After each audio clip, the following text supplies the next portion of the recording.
Yes. Bismillahirrahmanirrahim. Alhamdulillah. Wa kafa.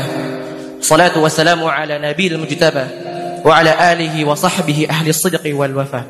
Assalamullahi alaikum warahmatullahi wabarakatuh. Kesan dan pesan saya yang telah saya rasakan selama 3 tahun di SPK Sekolah Tercinta. Yang pertama, yakni kesan pertama yang saya rasakan ini adalah lelah. Kelelahan di sini. Mengapa demikian? Saya hanya menemukan hanya di SPK waktu itu sangat-sangat sekali ketat. Bahkan kami sulit sekali tidur. Bahkan tidak jarang ketika subuh, halaqah subuh banyak sekali yang tertidur. Bahkan tidak jarang pula ketika malam hari banyak yang sekali tertidur. Mengapa demikian? Karena lelah-lelah yang telah kami rasakan. Maka teman-teman sekalian, benarlah kata Ustaz Rahmat pernah berkata kepada saya bahwa sesungguhnya disinilah tempat kita berlelah-lelah, disinilah tempat kita berjuang, disinilah tempat kita bukan tempat beristirahat, tapi istirahat kita di mana? Di surga. Benarlah kata Ustaz Rahmat. Kesan kedua, Bapak Ibu sekalian, teman-teman sekalian, sebelum saya masuk SMA di sekolah ini, ketika SMP saya hanya bersekolah di sekolah umum yang hafalan saya tidak lebih dari 4 juz, yang tidak pernah merasakan nikmat membaca Quran, nikmatnya nangis membaca Quran, nikmatnya sholat tahajud, nikmatnya memahami Quran. Di sinilah saya merasakan nikmat tersebut. Kalau bukan karena SP, belum tentu saya bisa berdiri di hadapan Bapak Ibu sekalian, merasakan nikmatnya membaca Quran yang saya nikmati sekarang. Yang terakhir, kesan terakhir, yakni pertama kali saya adalah termasuk angkatan pertama, di mana ketika itu santrinya tidak lebih dari 20 orang yang berlokasi di Sriwidari, yang pengajarnya hanyalah satu, yakni Ustaz Rahmat. Beliaulah sendiri yang mendidik kami hingga seperti ini. Dan beliau mengatakan bahwa sesungguhnya as-sabiqunal awwalun, orang-orang Islam terdahulu hanya tidak lebih dari 5 orang. Dan Rasulullah mengatakan bahwa sesungguhnya Islam akan menyebar hingga luas. Dan Ustaz Ahmad pernah berkata kepada saya bahwa sesungguhnya SPK akan luas. Meskipun sekarang santrinya tidak lebih dari 20 orang. Dan sekarang saya melihat sekarang bagaimana SPK menyebar dan menjadi besar. Itu kesan saya. Pesan untuk adik-adik saya, teman-teman saya sekalian.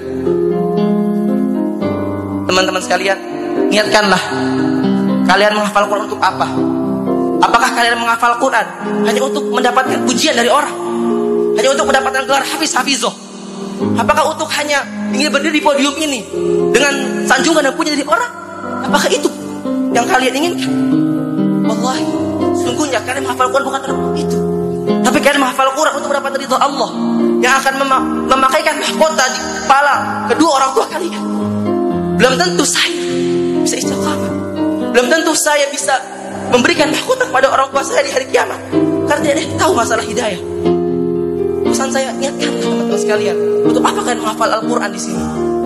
Bukan karena sanjungan, bukan karena pujian, karena Allah Ta'ala. Pesan kedua dari saya, jangan sekali-sekali kalian meninggalkan Al-Quran. Jangan sekali-sekali kita meninggalkan Al-Quran. Allah berfirman, "Wa man a'rada 'an dzikri fa inna lahu ma'isyatan dhanka." Barang siapa yang berpaling dengan Al-Quran, maka akan mendapatkan kehidupan yang sempit. Maka ikatlah Al-Quran dengan murojaah. Jangan biarkan Al-Quran lenyap perlahan dalam diri kita. Jangan sampai Al-Quran yang telah kita hafal, kita capek-capek berlelah dalam menghafal, lenyap begitu saja. Ikatlah Al-Quran itu dengan murojaah. Fahamilah Al-Quran. Karena sungguhnya Syekh Imam Asy'ari kita pernah berkata bahwa sungguhnya orang yang menghafal, membaca Al-Quran, membaguskan suara-suaranya untuk dipuji oleh manusia, namun dia tidak memahami Al-Quran maupun mengamalkannya, maka menangislah terhadap dirinya sendiri. Jadi jangan tinggalkan sekali-sekali tinggalkan Al-Quran.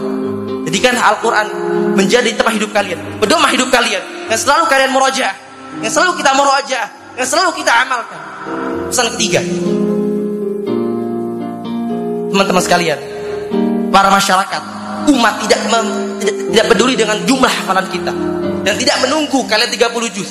Tapi apa yang dilihat oleh umat? Akhlak kalian. Apakah perilaku sikap-sikap kalian bersesuaian dengan yang kalian hafal? apakah perilaku kalian, amal-amal kalian sesuai dengan kalian hafal atau bukan? Itulah penghafal Quran sejati. yakni melihat apa kelakuan kalian sesuai dengan Al-Quran. Pesan keempat, hormatilah guru-guru kalian. Sebenci-benci kalian terhadap guru kalian, mereka guru kalian.